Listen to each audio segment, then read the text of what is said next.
Checking your server status and information in WHM. This demo assumes you've already logged in to WHM. Let's take a look at the Server Status section of WHM and the two options, Server Information and Service Status. Click the Service Status link. Here you will find a list of services running in your server and their status, whether the services are up or whether they're failing. From the green light shown, we can see that the services here are all up and running fine.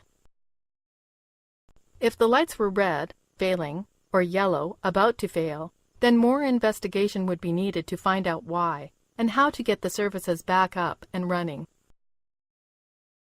One of the more important items in this list is the server load.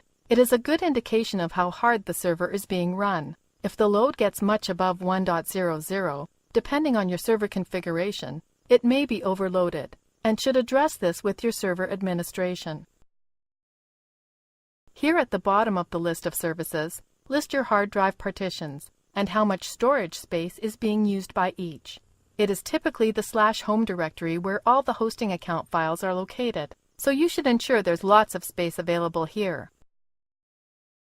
In this configuration, we see there is a /backup partition set up on a separate hard drive, HDC, and is currently 33% full.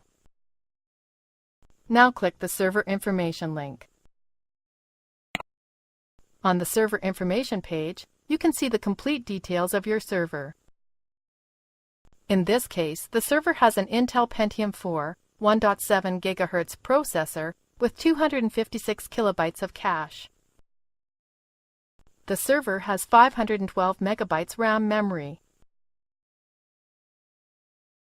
It has two hard drives named HDA and HDC. Here we can see that hard drive HDA is an 80 gigabyte drive. HDC, the second hard drive, is also an 80 gigabyte drive. You can see a breakdown of how the 512 megabytes of RAM memory is being used here. Finally, a detailed breakdown of the hard drive partitions is shown here at the bottom of the page. This is the end of the tutorial. If you ever have problems with the service you get from your server, you should return to the Server Status section to check things out. Thank you for watching our tutorial. Be sure to let us know if you have any questions.